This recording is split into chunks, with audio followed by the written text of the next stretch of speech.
I was here as an undergraduate, and the most wonderful part about being here is having to rethink all that MIT has meant to me and try to put it together. And to my surprise, I can answer a question now that was asked when I was the first year in graduate school after being sort of half in the program for 2 years as an undergraduate.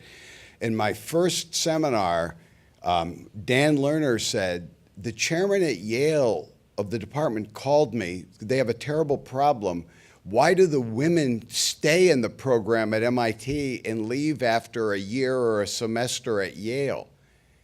And nobody had an answer at the time. And I realize now it's not just that a lot of the colleagues and the professors had very intelligent, highly educated wives with PhDs. It was also there was no hierarchy in the department.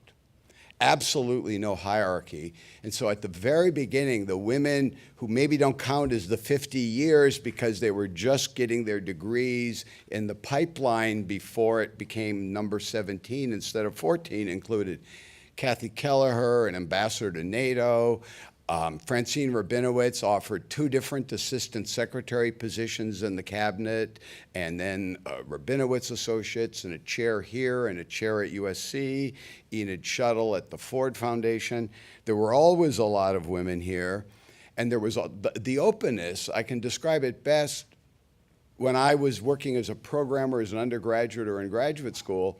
My office mates included Howard Rosenthal, whose work is now a part of studying legislatures in 50 countries, Gerald Kramer, who before illness cut short his career, was a very distinguished contributor at Caltech, Richard Solomon, who besides being a star in the China program at Michigan, was an ambassador and assistant secretary of state and had the extraordinary success of building not just the U.S. Institute of Peace into a great institute, but getting it a building on the Mall, which I never thought was going to happen for peace.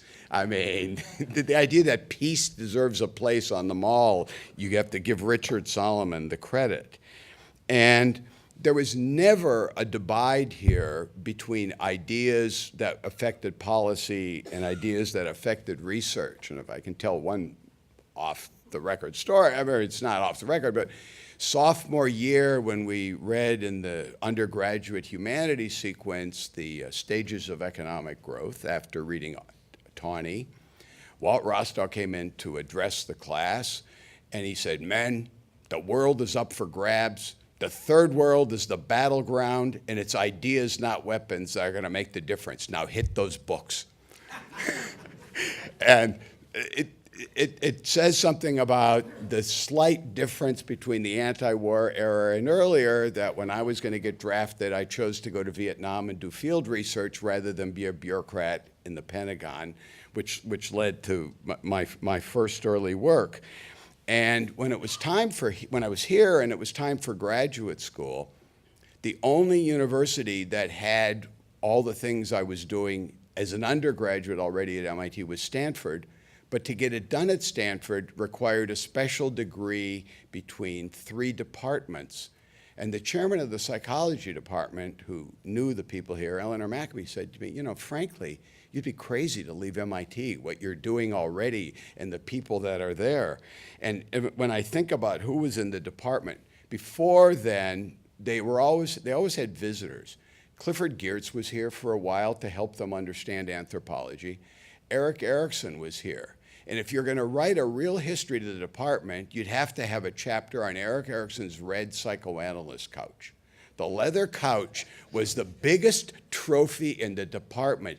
Who got Eric Erickson's couch in their office?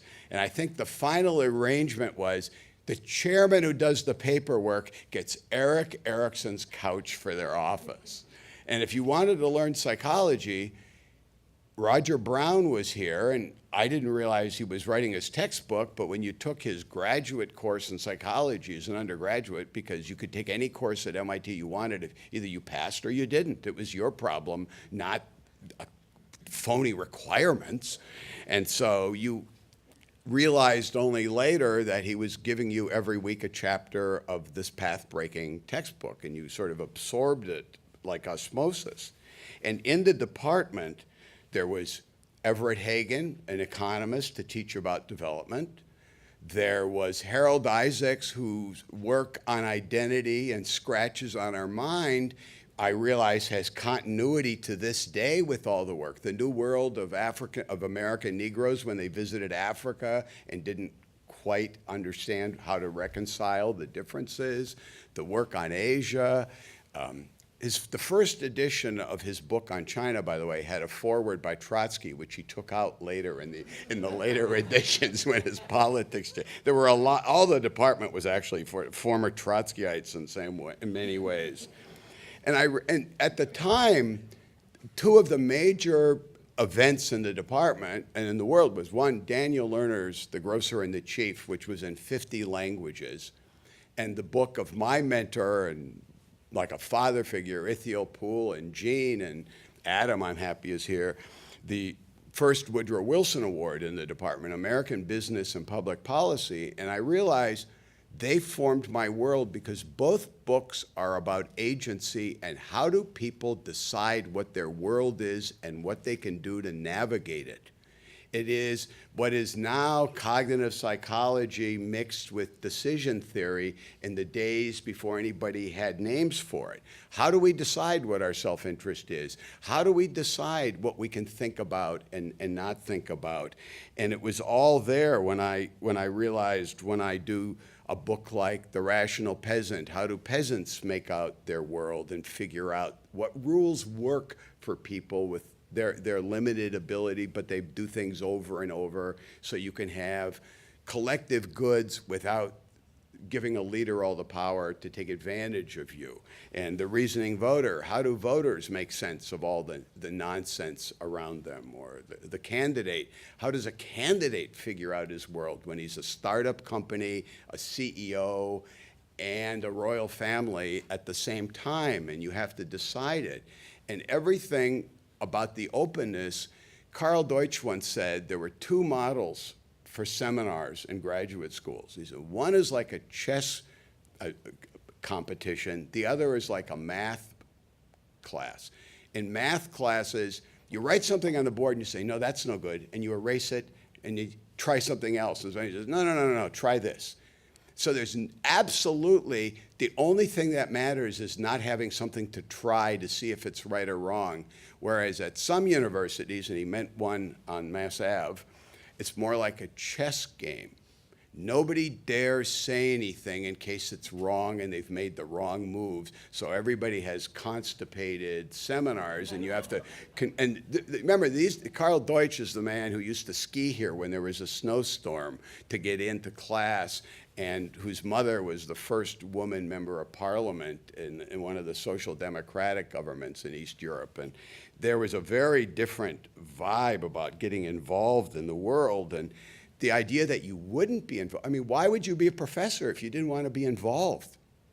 It seemed to me the whole point of a professorship was so you could have time to think about what you did. When I'm in a presidential campaign and everybody else is so busy they can't think about it, I have the luxury of going back to the real world and processing and saying, what happened that nobody expected? What happened? Where are the anomalies that we can't hide from?